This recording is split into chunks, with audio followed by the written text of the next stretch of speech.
When Adolf Hitler shot himself in his Berlin bunker on April 30th, 1945, he left behind a collapsing empire, millions dead, and the smouldering ruins of a war he started. But there's a question that most people never think to ask. What happened to Hitler's wealth? His assets? His money? His possessions? Surely the man who ruled Nazi Germany for over a decade didn't just live paycheck to paycheck. The truth is, Hitler was far richer than most people realize. And after his death, his fortune became a tangled web of confiscations, hidden accounts, legal disputes, and unanswered questions that would last for decades. To understand where his fortune went, we first have to understand where it came from. When Hitler emerged from prison in 1924, after his failed beer hall putsch, he was a political nobody and financially broke. Then came Mein Kampf.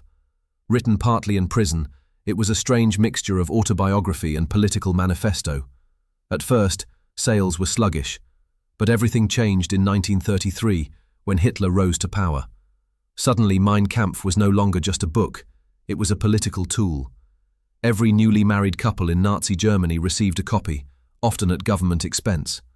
By the late 1930s, the book had sold millions of copies, generating royalties worth millions of Reichsmarks, the equivalent of many millions of dollars today. It was, in effect, a state-sponsored bestseller. On top of this, Hitler received a generous salary as Chancellor of Germany and later as Führer. But unlike other public servants, he didn't pay income tax. In 1933, the Nazi regime forgave his existing tax debt of over 400,000 Reichsmarks, and from then on, he was exempt from taxation altogether. Then there were the gifts. Party officials, loyal businessmen, and industrialists eager to curry favor gave Hitler vast sums of money, expensive cars, antiques, and real estate. The most famous of these was the Berghof, his luxurious Bavarian mountain retreat, originally gifted to him by the Bavarian government and expanded at state expense. By the late 1930s, Hitler's personal fortune was immense. He had money, gold, art, property, and more political power than any monarch in modern Europe. Fast forward to 1945. The Third Reich was collapsing. Allied armies were closing in on Berlin from east and west. Hitler, now isolated in the Führer bunker beneath the Reich Chancellery, knew the end was near. There is evidence that in those final weeks, some Nazi officials tried to safeguard his possessions.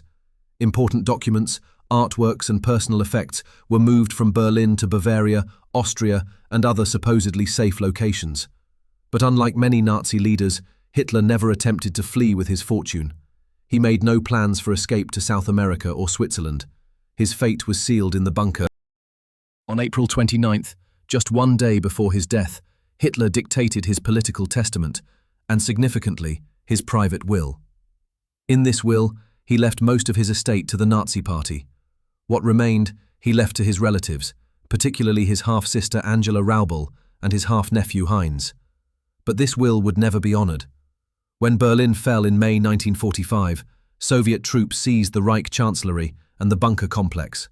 What they found inside were mostly ruins, burned documents, damaged furniture, and a few scattered personal belongings. Outside Berlin, Allied forces were systematically dismantling the Nazi state.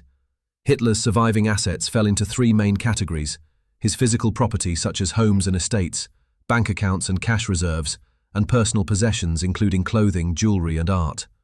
Under Allied Control Council Law No. 2, the Nazi Party was dissolved, and all its property, including Hitler's, was seized. This meant that the clause in Hitler's will, leaving his estate to the party, was legally meaningless. The Berghof was among Hitler's most prized possessions. Situated high in the Bavarian Alps, it was both a private retreat and a center for high-level political meetings. When American troops arrived in May 1945, they found the building looted and partially damaged. Initially, the US military considered preserving it for historical purposes, but by the early 1950s, Bavarian authorities decided it was too dangerous as a potential neo-Nazi pilgrimage site. In 1953, the Berghof was deliberately demolished. Nearby, the Kehlstein House, known as the Eagle's Nest, survived. It was considered architecturally impressive, and unlike the Berghof, wasn't as closely associated with Hitler personally. It was later turned into a restaurant and tourist destination. Hitler's Munich apartment, where he had lived before becoming chancellor, was confiscated by the city. For decades, it was kept out of public use to prevent it from becoming a shrine. Tracing Hitler's liquid assets was far more complicated. The Reichsbank had been bombed and looted in the final weeks of the war, and much of its gold reserves had been moved or stolen. Hitler's personal German accounts were frozen by the Allies. Some historians believe he had money hidden in Swiss banks, but unlike the well-documented Nazi gold accounts linked to other officials, there is little concrete evidence tying large Swiss deposits directly to Hitler himself. In the chaos of 1945, any cash holdings in Reichsmarks became worthless. The currency collapsed, and by 1948, it was replaced by the Deutsche Mark in West Germany. If there was one thing Hitler valued almost as much as political power, it was art. He fancied himself an artist and planned to create the Führer Museum in Linz, Austria, a grand cultural centre filled with masterpieces from across Europe. During the war, Hitler personally oversaw the acquisition, often outright theft, of thousands of artworks. Jewish collectors were forced to sell at a fraction of the value or simply had their collections confiscated. Museums in occupied countries were stripped of their treasures. When the war ended, Allied teams, known as the Monuments Men, tracked down huge caches of stolen art. In Altaussee, Austria, a massive salt mine was discovered, filled with paintings, sculptures, and rare books meant for Hitler's museum. Many works were returned to their rightful owners or their descendants, but not all.